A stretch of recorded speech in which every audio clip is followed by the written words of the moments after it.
Good evening बच्चों। बच्चों, board exam special social science में आज मैं आप लोगों के लिए कुछ लॉन्ग आंसर टाइप क्वेश्चंस लाया हूं जो 5 मार्क्स के होते हैं।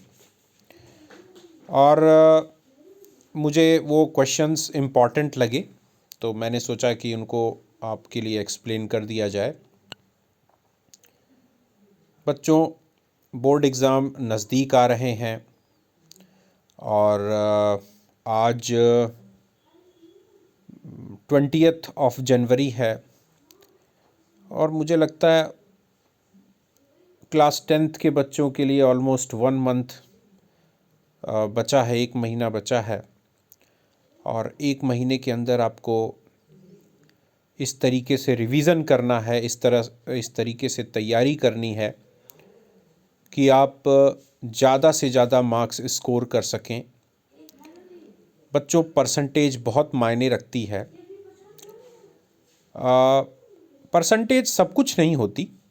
ऐसा नहीं है कि परसेंट बहुत अच्छे परसेंट है तो जीवन सफल है और परसेंटेज कम आ गई तो जीवन असफल हो गया, ऐसा कुछ नहीं है। कभी कभी परसेंटेज बाधा बन जाती है। कम परसेंट आता है तो अच्छा स्कूल नहीं मिलता, अच्छा सब्जेक्ट नहीं मिलता। परसेंट, मैं ये नहीं कहता कि परसेंटेज सब कुछ है। परसेंटेज अगर कम आ गया तो सब कुछ ख़त्म हो गया, दुनिया में कुछ है ही नहीं है, ऐसा कुछ नहीं है बच्चों। ठीक है। और आप लोग एकदम किसी तरह का कोई टेंशन नहीं लो। टेंशन नहीं लिया जाता है, एग्ज़ाम में प्रिपरेशन किया जाता है, तैयारी की जाती है। तैयारी करना है, खुले मन से तैयारी करो बच्चों, बिल्कुल भी प्रेशराइज मत हो। और बहुत सारी चीज़ें जो हैं नेचुरल होती हैं। जैसे बहुत सारे बच्चे डरते हैं कि वो याद करते हैं और फिर भूल जाते हैं। तो बच्चों, ये नेचुरल प्रोसेस है, इसमें डरने की कोई बात नहीं है ना। सबके साथ ऐसा होता है। जो बहुत इंटेलिजेंट बच्चे होते हैं, बहुत तेज होते हैं, उनके साथ भी होता है। जब हम चीज़ों को याद करते हैं तो कुछ समय बाद हम उसको भूल जाते हैं। बच्चों, ये क्या होता है कि हमारे दिमाग में 2 तरह का मेमोरी होती है। एक कॉन्शियस माइंड होता है, एक अनकॉन्शियस माइंड होता है।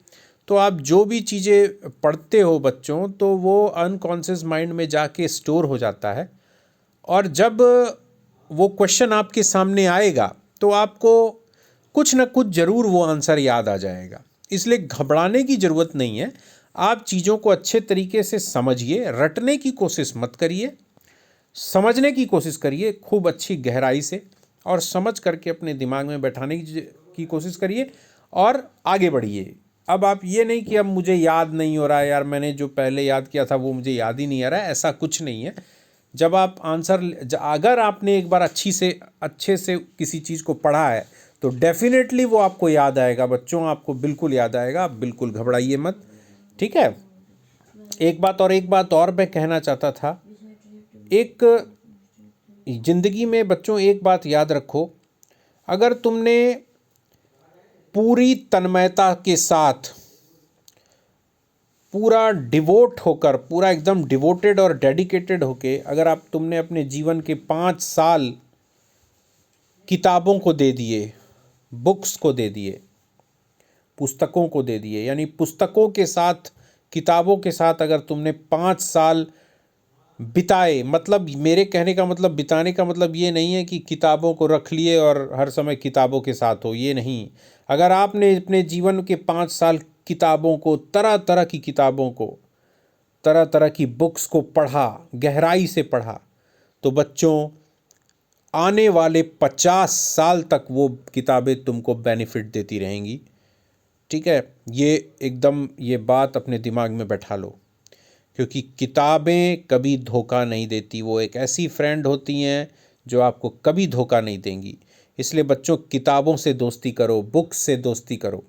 बुक्स, 5 साल अगर तुमने बुक्स को गहराई से पढ़ लिया अपने जीवन में, आने वाले जीवन में 5 साल खूब जमकर बढ़िया से किताबों को पढ़ा, तो वो आने वाले 50 साल तुमको दे देंगी। 50 साल तक तुम उसका फ़ायदा उठाओगे, ठीक है। जैसे आम का पेड़ लगा दो, ठीक है, 5 साल 7 साल 8 साल तक वो फल नहीं देता, लेकिन जब वो फल देता है तो हर साल फल देता है।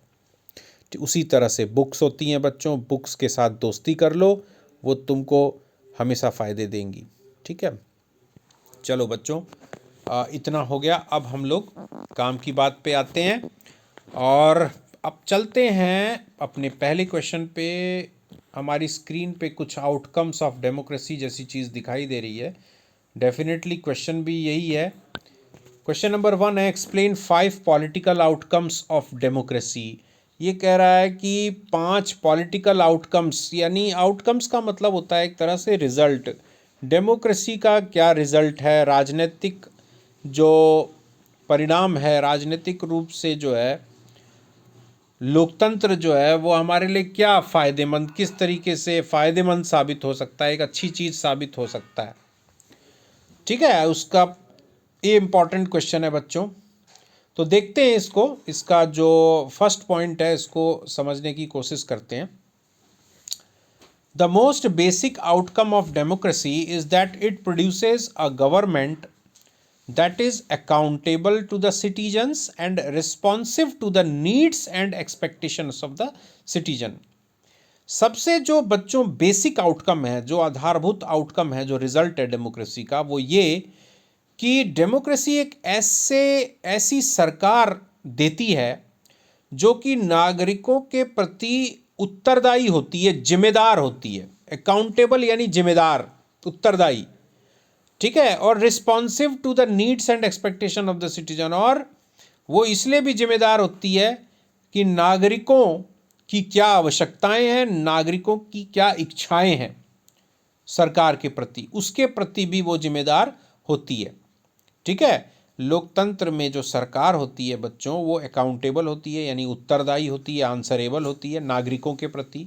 यानी सरकार ने अगर कोई भी काम किया तो जनता को उसको जवाब देना ही देना है, और जनता क्या चाहती है, जनता की क्या आवश्यकता है, उसके प्रति भी वो जिम्मेदार होती है सरकार।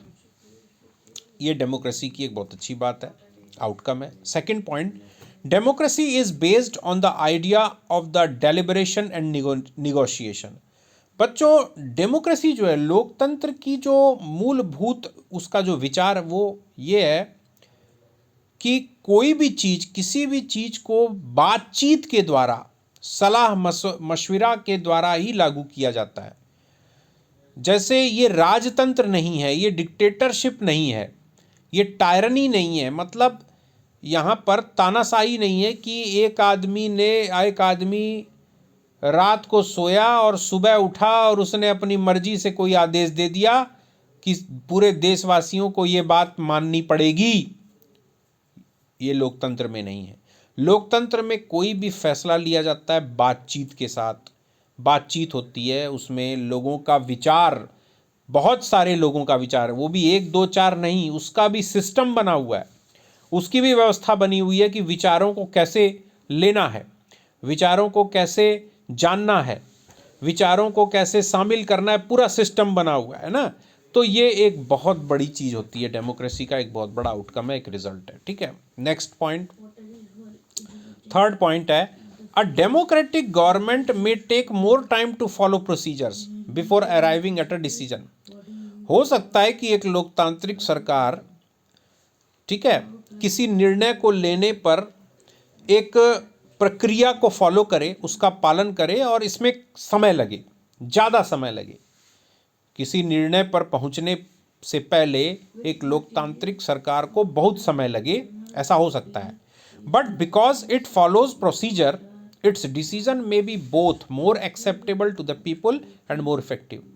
चूंकि लोकतांत्रिक सरकार ने पूरी प्रक्रिया को अपनाया है, किसी भी निर्णय को लेने से पहले पूरी प्रक्रिया को, पूरे प्रोसेस को अपनाया है, टाइम लिया है, समय लिया है, तो निश्चित रूप से अधिकतर लोग उसको स्वीकार करेंगे और वो बहुत प्रभावकारी डिसीजन भी होगा। क्यों?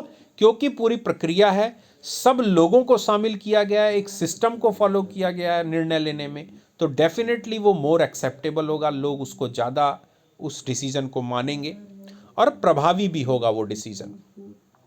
So the cost of time that democracy page is worth it. तो अगर समय लगाया लोकतंत्र में किसी डिसीजन को लेने में, अगर समय लगा, जो समय की जो वैल्यू लगी, तो उसके बराबर वो डिसीजन भी होगा। यानी वो जो समय हमने लगाया तो उसका हमको रिजल्ट भी मिलेगा, एक अच्छा रिजल्ट भी मिलेगा, अच्छा परिणाम भी मिलेगा। फोर्थ पॉइंट है बच्चों, democracy ensures that decision making will be based on norms and procedure. Democracy इस बात को सुनिश्चित करता है, लोकतंत्र, कि कोई भी डिसीजन अगर लिया जाएगा, कोई भी निर्णय लिया जाएगा, तो वो नियम और प्रक्रिया के आधार पर, यानी कुछ नियमों का पालन किया जाएगा, प्रक्रियाओं का, प्रोसेस का, प्रोसीजर्स का पालन किया जाएगा, तभी निर्णय लिया जाएगा। अपनी मनमर्जी से, किसी एक की मनमर्जी से, किसी 2 या किसी 10 की मनमर्जी नहीं चलेगी। उसमें नियमों का पालन होगा, प्रक्रियाओं का पालन होगा। So a citizen has the right and the means to examine the process of decision making.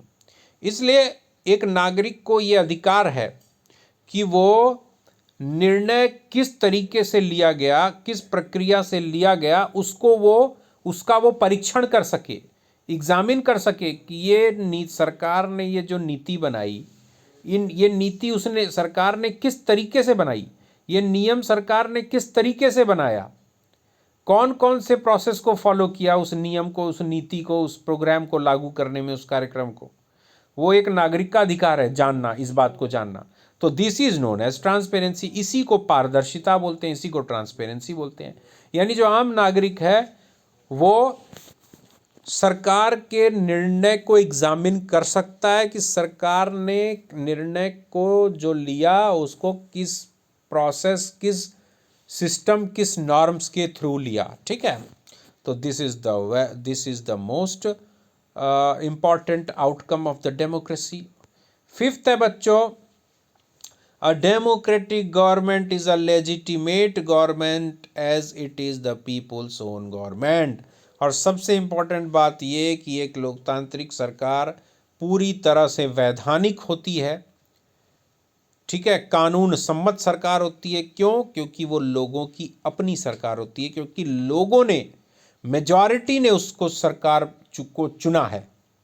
वो सरकार थोपी गई नहीं है, जबरदस्ती की सरकार नहीं है, लोगों ने उसको बकायदा चुना है। इसलिए डेफिनेटली वो एक लेजिटिमेट यानी वैधानिक सरकार है, विधि सम्मत सरकार है, कानून सम्मत सरकार है। ठीक है, नेक्स्ट क्वेश्चन बच्चों, स्क्रीन पे जो ये पिक्चर दिखाई दे रही है, गांधी जी हैं इसमें।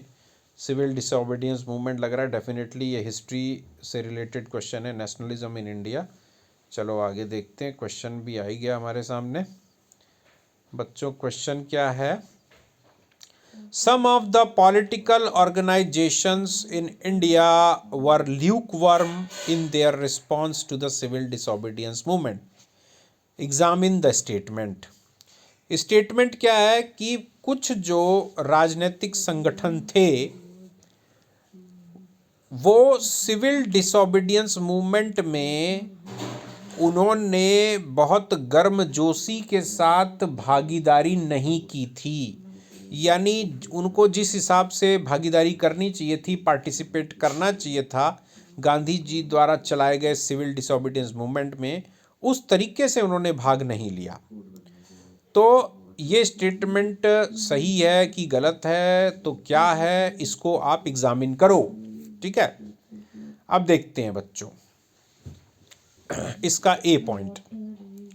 सम of the Congress leaders were not willing to continue the non cooperation because they were tired of the mass struggle.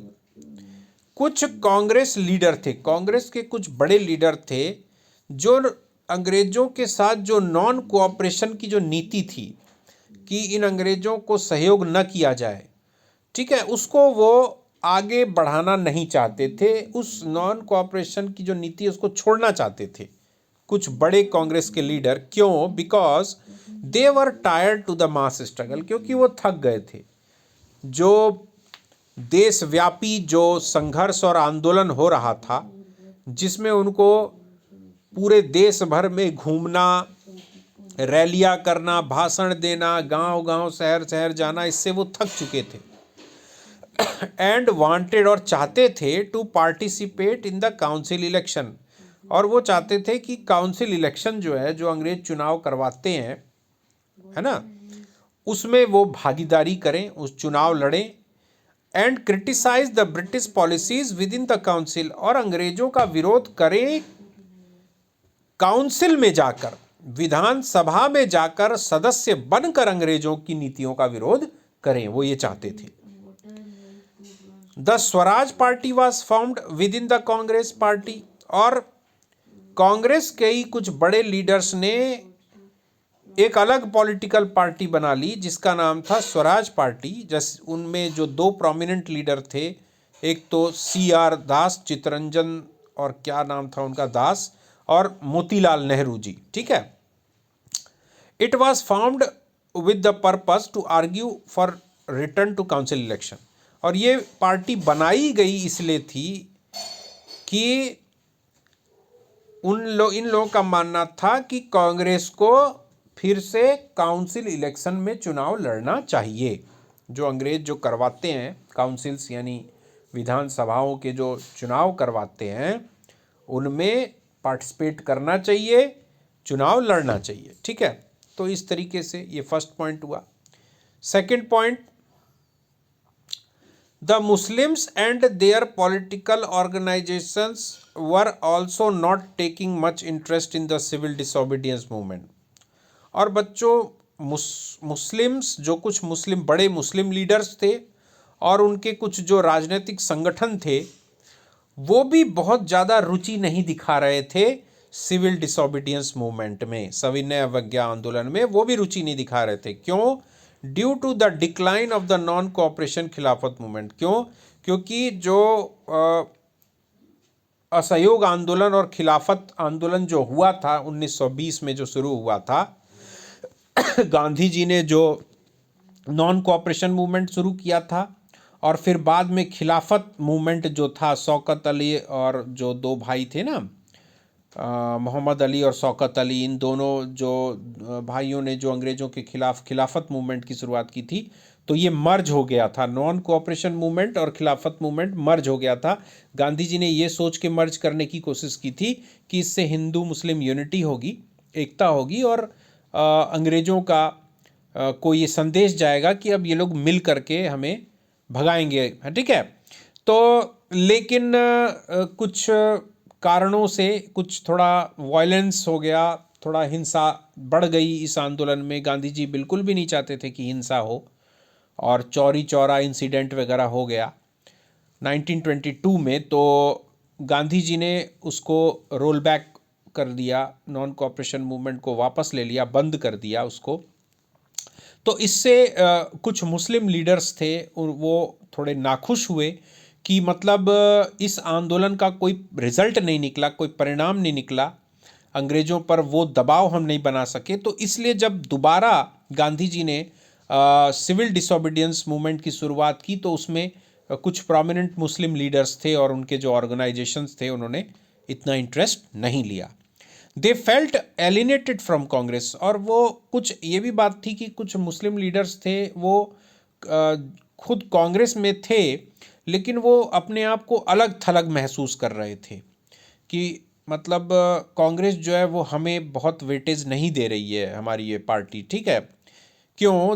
They felt that Congress is linked with the Hindu Mahasabha and their propagandas are Hindu oriented, है ना। उन लोगों का मानना था कि कांग्रेस जो है हिंदू महासभा नाम का जो संगठन है उससे ज़्यादा काफ़ी प्रभावित है, और जो भी कांग्रेस स्टेप्स ले रही है, जो भी नीतियां बना रही है, वो हिंदू मिथोलॉजी से ज़्यादा संबंध रखती है, या हिंदुओं को ज़्यादा सपोर्ट कर रही है, ऐसा उनके मन में आ रहा था। इसलिए मतलब उन लोगों ने सिविल डिसोबीडियंस मूवमेंट को बहुत सपोर्ट नहीं किया, ठीक है। चलो बच्चों, अब आते हैं नेक्स्ट क्वेश्चन पे। ये तो क्या लिखा हुआ है ये पिक्चर में, vote vote next vote next, vote for our family for the next 50 years. बच्चों डेफिनेटली ये पॉलिटिकल साइंस का क्वेश्चन है। यस यस, ये क्वेश्चन आपका ये रहा।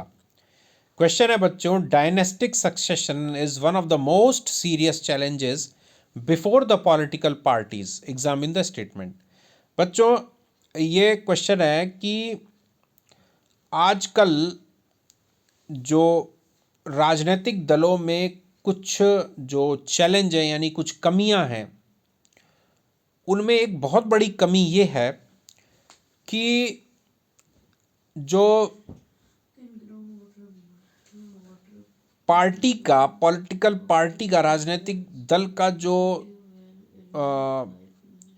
सबसे बड़ा पद होता है, अध्यक्ष का जो पद होता है, जो सबसे बड़ी एडमिनिस्ट्रेटिव रैंक होती है, पोस्ट होती है किसी भी पॉलिटिकल पार्टी में, उसमें डायनेस्टिक सक्सेशन को फॉलो किया जाता है, यानी विरासत। यानी अगर एक व्यक्ति अध्यक्ष है, वो क्या करता है, अपने परिवार के किसी व्यक्ति को, अपने पुत्र को, पुत्री को, पत्नी को, या अपने भाई को, या और किसी नज़दीकी रिश्तेदार को ऊंचे ऊंचे पद ऑफर करता है, बड़े बड़े पद दे देता है, अध्यक्ष बना देगा, महासचिव बना देगा, उपाध्यक्ष बना देगा, वगैरह वगैरह, है ना। यानी अपनी फैमिली को पार्टी में वो ले आएगा और पार्टी में बड़े बड़े पद देगा, ताकि मेरे बाद मेरे परिवार का प्रभाव बना रहे इस पॉलिटिकल पार्टी पे। ठीक है, मतलब वो एक तरह से अपने परिवार का वो समझ लेता है कि नहीं, ये मतलब जैसे बच्चों इंडस्ट्रीज़ होती है ना, प्राइवेट इंडस्ट्री होती है ना, जो प्राइवेट लिमिटेड कंपनियां होती हैं, जो एक व्यक्ति मालिक होता है, उसके बाद उसके और परिवार वाले उसके मालिक हो जाते हैं, इस तरीके की व्यवस्था हो जाती है कभी कभी हमें लगती है कि पॉलिटिकल पार्टीज़ में। तो ये एक बहुत बड़ा चैलेंज है पॉलिटिकल पार्टी के रिफॉर्म में, है ना। तो इस पर आपको मतलब अपने पॉइंट्स लिखने हैं। तो बच्चों इसका फर्स्ट पॉइंट, ए पॉइंट है, dynastic succession is defined as a desire of few to concentrate political powers in their own hands. बच्चों डायनेस्टिक सक्सेशन ये होता है कि ये एक ऐसा डिजायर होता है, एक ऐसी इच्छा होती है जिसमें कि जो राजनीतिक शक्तियां हैं वो कुछ हाथों में रहें, जो ताकतवर, जो सारी ताकतें हैं, जो मेन पावर्स हैं पॉलिटिकल पार्टी, किसी पर्टिकुलर पॉलिटिकल पार्टी की, वो कुछ हाथों तक सीमित रहें। ठीक है, और ख़ास तौर से अपने परिवार के मेंबर्स के बीच में ही वो सारी शक्तियां रहें। इसी को डायनेस्टिक सक्सेशन बोलते हैं इन पॉलिटिकल पार्टी में। बी पॉइंट है बच्चों, most political parties do not practice open and transparent procedure for their functioning. अधिकतर जो राजनीतिक दल हैं बच्चों, वो उनकी जो पार्टी में जो भी नीतियां होती हैं या रूल्स होते हैं, या पार्टियों का जो अपना जो प्रोसीजर्स होता है, ठीक है, उसमें वो ट्रांसपेरेंट नहीं होती, पारदर्शी नहीं होती। कोई भी पार्टी अपने दल में कोई फैसला लेती है तो उसमें कोई पारदर्शिता नहीं होती, यानी जो नीचे के कार्यकर्ता होते हैं, है ना, जो वर्कर्स होते हैं, जो पार्टी में जो एक्टिव वर्कर्स होते हैं, कार्यकर्ता, ठीक है, उनको अधिकतर पार्टिसिपेट नहीं किया जाता डिसीजन मेकिंग में, उनको उनका पार्टिसिपेशन एक्सेप्ट नहीं किया जाता। ऊपर बड़े बड़े जो पद होते हैं पार्टियों में, वो लोग अपने मन से निर्णय कर लेते हैं, ठीक है, और बस क्या निर्णय लिया गया उसको सूचित कर देते हैं। उसमें किसी तरह की प्रोसीजर या ट्रांसपेरेंसी नहीं होती, पारदर्शिता नहीं होती। नीचे के वर्कर्स को यह अधिकार दिया ही नहीं जाता कि तुम मतलब बड़े बड़े निर्णयों में तुम लोग भी शामिल हो, है ना, या तुम शामिल भले ही ना हो, तुम जानने की भी, जो जानने का भी अधिकार उनको नहीं दिया जाता कि निर्णय किस तरीके से लिया गया। बस परिवार के लोग मिल करके निर्णय ले लेते हैं क्या करना है क्या नहीं करना है। ठीक है, C point, there are few ways for an ordinary worker to rise to the top in a party. बहुत ही मुश्किल है कि एक निचले स्तर का कार्यकर्ता, राजनीतिक दल का एकदम निचले स्तर का कार्यकर्ता उसके लिए बहुत कम चांस होता है कि वो पार्टी के टॉप पोजीशन पे जाए, यानी अध्यक्ष बने या बड़े पद पर जाए पार्टी के। बहुत ही कम चांस होते हैं। बहुत भाग्यशाली हुआ, बहुत ही उसके भाग्यशाली हुआ तो, नहीं तो ठीक है, नहीं तो वो डायनेस्टिक सक्सेशन, यानी पिता के बाद बेटा, बेटा के बाद उसका बेटा, यही अध्यक्ष और ये बंद चलता रहता है, यही काम पॉलिटिकल पार्टीज में। ठीक है। डी पॉइंट है, in many parties the top positions are always controlled by members of one family. अधिकतर जो बड़ी बड़ी पार्टियां हैं उनकी जो टॉप पोजीशन है, उनमें जो बड़े बड़े पद हैं उनमें परिवार के ही सदस्य हैं। ठीक है, जो बड़े बड़े पद होते हैं राजनीतिक दलों में, उनमें किसी एक परिवार के ही सदस्य उस पर काबिज हो जाते हैं। This practice is unfair to other members of that party and is also bad for democracy. और बच्चों, ये जो आदत है या ये जो बात है पॉलिटिकल पार्टीज़ में, ये बिल्कुल भी सही नहीं है। ठीक है, और ये एक लोकतांत्रिक व्यवस्था के लिए भी एक बहुत ख़राब बात है, लोकतंत्र के लिए भी। क्योंकि बताओ, ये जो पॉलिटिकल पार्टीज़ हैं ये लोकतंत्र की बात करती हैं, लोकतंत्र की हिस्सेदार हैं, और ख़ुद उन पॉलिटिकल पार्टीज़ में लोकतंत्र को फॉलो नहीं किया जाता। ठीक है। नेक्स्ट पॉइंट है E point, people who do not have adequate experience or popular support to occupy positions of power. और बच्चों, ऐसे में क्या होता है कि जो ये डायनेस्टिक सक्सेशन का ये सबसे बड़ा मतलब, ये जो पॉइंट है बहुत इंपॉर्टेंट है। क्या होता है कि इसको इस तरीके से समझो कि क्या है कि मान लो कोई पॉलिटिकल पार्टी है, उसका अध्यक्ष है कोई व्यक्ति। ठीक है, अब वो बूढ़ा हो रहा है, उसको लग रहा है कि मतलब अब मैं संन्यास ले लूँ राजनीति से।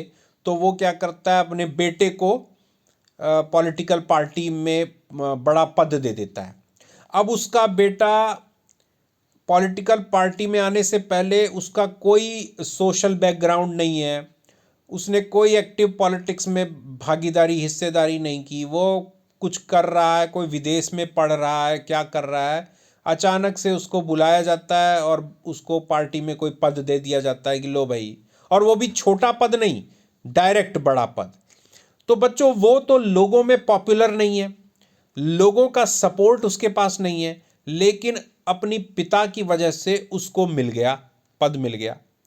ठीक है, तो ये एक डेमोक्रेसी के लिए एक बहुत ख़राब बात है कि एक अनपॉपुलर, ठीक है, जो मतलब इस तरह के जो लोग होते हैं वो टॉप पोजीशंस में, पॉलिटिकल पार्टी में टॉप पोजीशंस में चले जाते हैं, जिनको कोई सपोर्ट नहीं होता। ओके बच्चों, नेक्स्ट क्वेश्चन में आते हैं।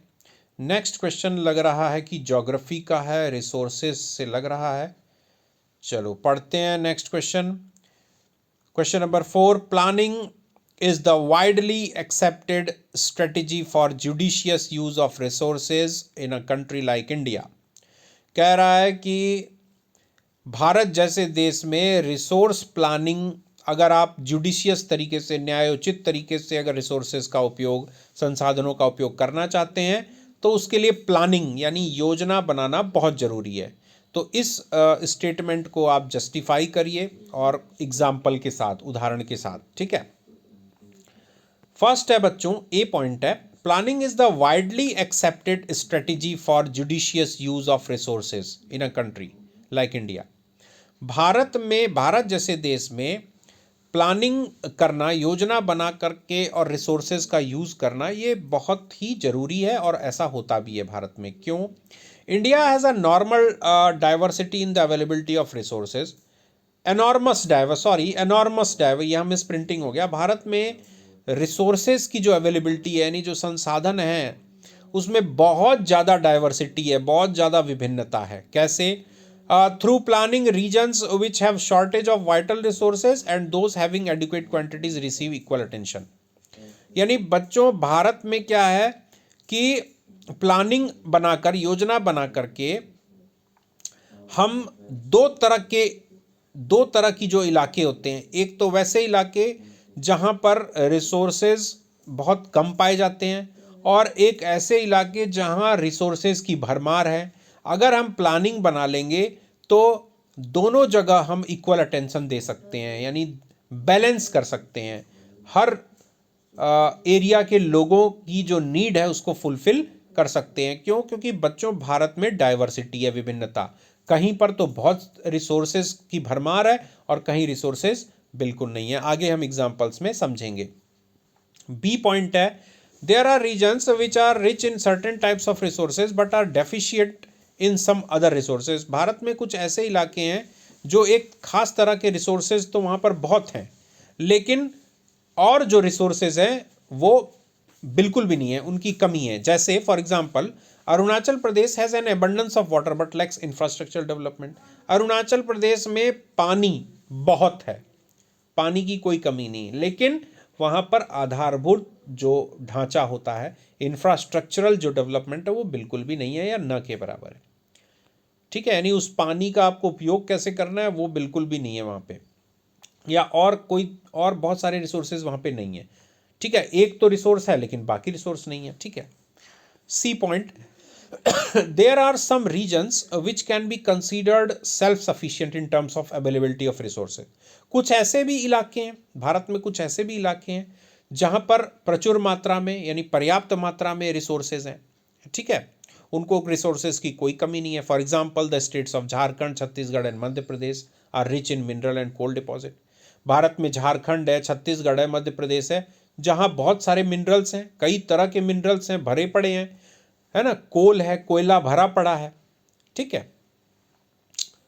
D point, there are some regions which have acute shortage of some vital resources. Bharat में ऐसे भी इलाके हैं जहां पे रिसोर्सेज बहुत कम है, न के बराबर है ही नहीं लगभग, है ना। जैसे for example, the state of Rajasthan is well endowed with solar and wind energy but lacks in water resources. Bharat में राजस्थान है, राजस्थान एक ऐसा स्टेट है जहां पर सोलर एनर्जी और विंड एनर्जी तो बहुत है, ठीक है, लेकिन वाटर रिसोर्स वहां पे बिल्कुल भी नहीं है, एक्यूट शॉर्टेज है उसकी। ठीक है, तो इसलिए बच्चों भारत में प्लानिंग, अब हमारा जोर क्या है कि प्लानिंग करके ही हम रिसोर्सेज को यूटिलाइज कर सकते हैं। क्यों? क्योंकि India is having enormous diversity in the availability of resources, यानी डाइवर्सिटी बहुत ज़्यादा है, विभिन्नता बहुत ज़्यादा है, कहीं पर है कहीं पर नहीं है। तो प्लानिंग करके ही हम रिसोर्सेज का यूज़ कर सकते हैं। नेक्स्ट क्वेश्चन भी कुछ ज्योग्राफी टाइप का ही लग रहा है, देखते हैं। Yes, right 4 institutional efforts made at global level for resource conservation. बच्चों, ये कह रहा है कि ग्लोबल लेवल पे यानी इंटरनेशनल लेवल पे रिसोर्स कंजर्वेशन के लिए कौन से संस्थागत प्रयास किए गए। 4 ऐसे संस्थागत प्रयास किए गए जिनमें कि रिसोर्स कंजर्वेशन यानी संसाधनों का संरक्षण करने की बात की गई, उसके लिए प्रयास किया गया। ठीक है, तो इसका फर्स्ट पॉइंट है, at the international level the club of rome advocated resource conservation for the first time in a more systematic way 1968। बच्चों, रिसोर्स कंजर्वेशन के बारे में 1968 में एक ऑर्गेनाइजेशन था जिसका नाम था क्लब ऑफ रोम। तो अंतर्राष्ट्रीय स्तर पर पहली बार इस